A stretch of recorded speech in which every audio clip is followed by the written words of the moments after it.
আজি আমি য'ত আমাৰ যোগদানৰ কাৰ্যসূচী হৈছে তাৰ নাতি দূৰতে যোৱাকালি মুখ্যমন্ত্ৰী আহিছিলে।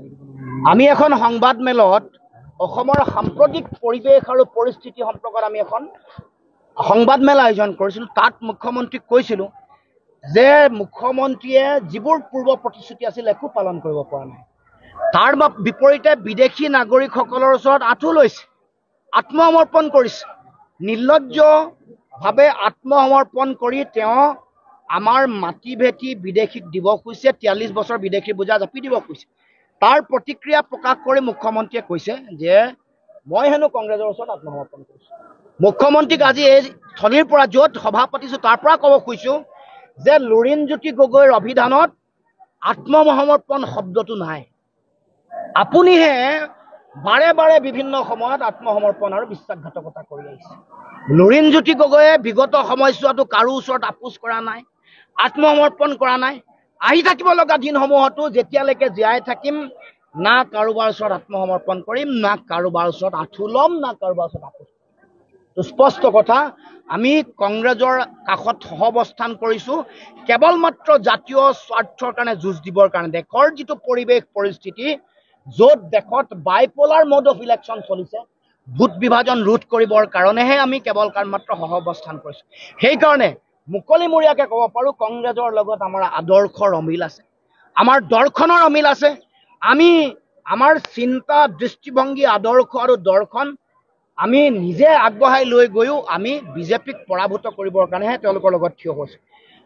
অসমৰ মুখ্যমন্ত্ৰীয়ে কেনেকৈ আত্মসমৰ্পণ কৰিছে সেইটো কথা যদি আপোনালোকে চাই দেখিব, ইতিহাসৰ পৃষ্ঠাৰ লুটিয়াই চালে দেখিব যে অসমৰ মুখ্যমন্ত্ৰীয়ে আচুক বিশ্বাসঘাতকতা কৰি হিতেশ্বৰ শইকীয়া অসমৰ মুখ্যমন্ত্ৰী আগৰ তেওঁৰ ওচৰত আত্মসমৰ্পণ কৰিছিলে, কৰি কংগ্ৰেছলৈ গ'ল। বহুদিন কংগ্ৰেছলৈ যাওঁতে তেওঁৰ যিটো অবৈধ বাংলাদেশ যিটো প্ৰীতি, অবৈধ বাংলাদেশী বা বিদেশী প্ৰীতি, সেইটো আমি দেখিবলৈ পাইছোঁ।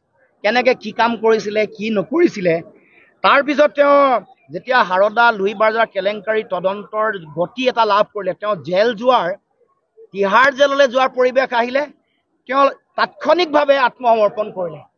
তেওঁ বিজেপি, RSS, ৰাম মাধৱৰ ওপৰত আত্মসমৰ্পণ কৰি বিজেপিলৈ দৌৰি দৌৰি গ'ল।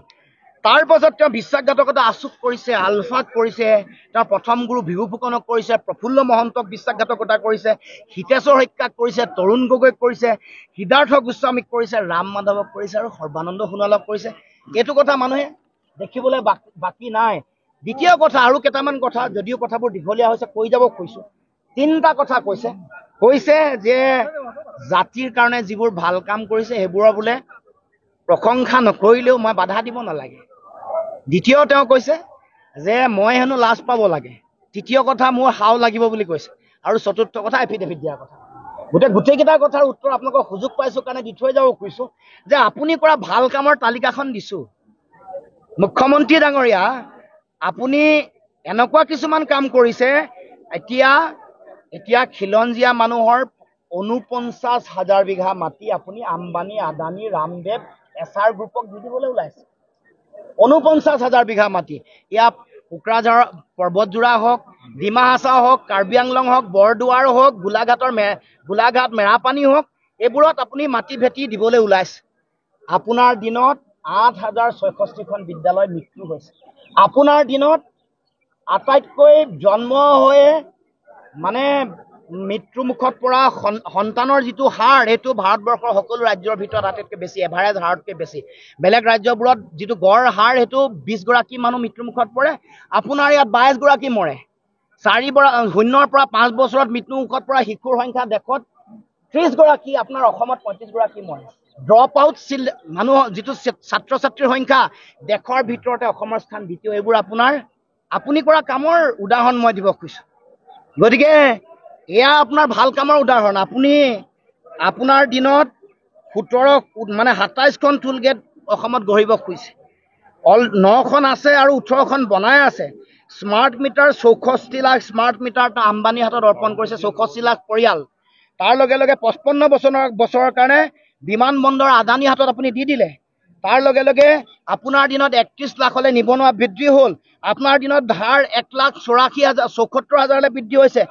যোৱা এই বছৰটোৱে অলপ দিনৰ আগলৈকে 12,455 কোটি টকা 12,455 কোটি টকা আপুনি ধাৰ ইতিমধ্যে লৈছে। এয়াই হ'ল আপুনি জাতিৰ কাৰণে কৰা কাম। তেওঁ কৈছে যে প্ৰথম চুক্তিৰ পিছত বিদেশী উচ্ছেদ কৰা বা তেওঁ একমাত্ৰ ব্যক্তি, গতিকে এই ক্ষেত্ৰত কি ক'ব? একমাত্ৰ মুখ্যমন্ত্ৰী। বিদেশী